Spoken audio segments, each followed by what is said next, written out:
should be a great one. Sunday Night Football. We've got the Saints at the Bucs. This is a rematch of Week 1. Should be a good game. NFL's top 2 all-time passing leaders. Did you know Tom Brady has never been swept by a division opponent in his career? Well, yeah, look at the division he played in, bub. Exactly. Come on. Now he's in a different one. Times are changing. Yeah, so that might be a little different story, because I feel like if the Saints win this game, that's the top of the division. Saints still have no 100-yard rushers against them. It's crazy. The last time these two played in Week 1, Saints took the game 34-23. I haven't seen anything different. Really? Saints looked good in Week 1. I've seen them look way better. Hell, last year. I've seen them look way better this year. And, the Saints have been kind of up and down, too. Yeah, this year's been pissing me off. They've only got 2 losses, but if you think about it this way, 2 of those games they really shouldn't even have lost. At least one of the 2 they shouldn't even have lost. Raiders? Bucks are relying heavily on their defense. They've got all this talent on offense. They should be blowing people out of the water. They should be scoring 40 points a game. And now they've added AB this week. So now they're going to have Antonio Brown. With all those weapons, I had to take the Bucks. I don't see the Bucks losing this game, especially as how sketch, the Saints have been on the defensive side of the ball. Michael Thomas has been basically absent for the Saints. I don't know what's going on there. There's just a lot going on with the Saints that I feel like has crawled up their butt this year, and a team that should be maybe 1 loss has 2. And they're going against a team that a lot of people would probably say shouldn't have any losses at all. Well, I know Emmanuel Sanders will be playing. We're still kind of on the edge. Like, is Mike Thomas playing or is he not? He's been injured since week fucking 1. Mm-hmm. Okay, he played that game, got hurt, hasn't played since, has put in practices. I don't know what's going on there. Nobody else in the ESPN world knows. There's obviously some bullshit going on where he don't want to play, I guess. And that's going to be the biggest factor, I think, here. If he plays, Saints win. I think he's thinking that maybe if we continue to win come playoff time, I'll be fresh, and then we totally won't have to worry about it. But you can't just do that. I mean, I get it. That's you true. Got Drew Brees. You got to win those games to make the playoffs. Yeah, so. I mean, they're 5-2, so they're not too bad. They're halfway through the year. So, yeah, if they can skate by here on this Bucs game, then they're looking real good. But I was going to pick the Saints for the fact that, 1, they've already beat them.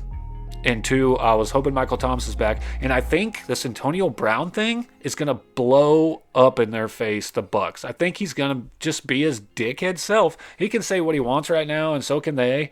The Bucs organization say he's not a problem. He'll become a fucking problem, T-Ball. Tampa Bay's camp said he looked really healthy, and I think that was really their only concern is whether he was healthy or not. And see, I could give a fuck less if he is or not. It's the whole fact of what's going on up here. And I know as soon as he doesn't get what he wants, this team is going to be like, oh, shit, we shouldn't have signed him, and he's disrupting our whole team. He's bringing it down. But the whole fact that the Giants almost beat the Bucs last week and should have at least tied and went to overtime, they got cheating that pass interference they picked up.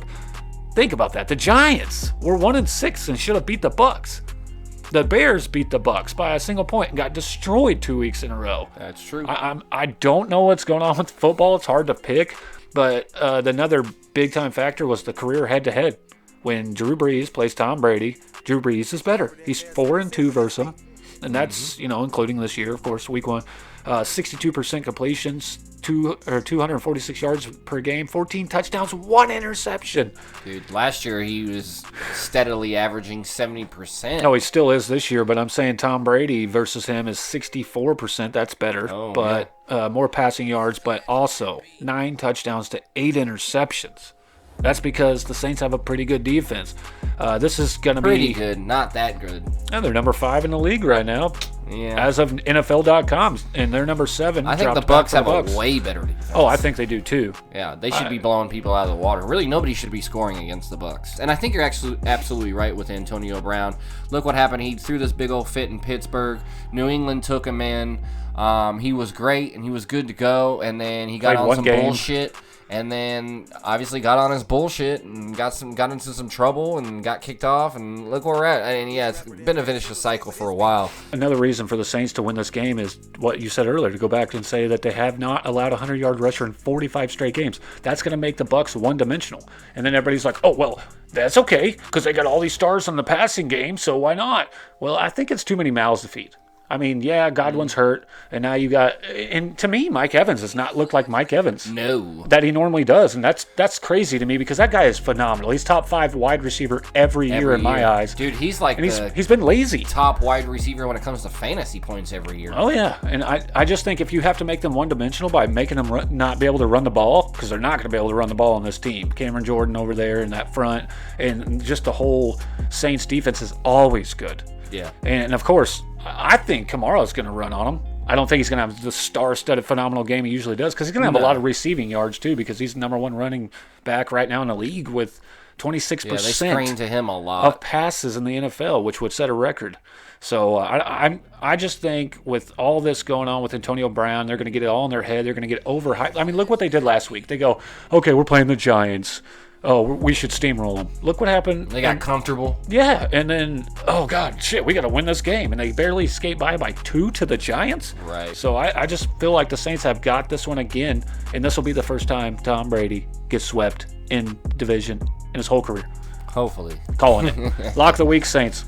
This should be the game of the week also, guys. Oh, yeah. That's it for our primetime games. That games was Saints at Bucks. He's got Saints, I got Bucks. Tell us who you guys got. Tell your friends about us. Guys, Heated Waves Podcast. I'm your boy T-Ball. I'm Mr. Bradley. Hit the subscribe, hit the like, and comment whatever the hell you like. We'll go back and forth with you guys. Till next time, peace out.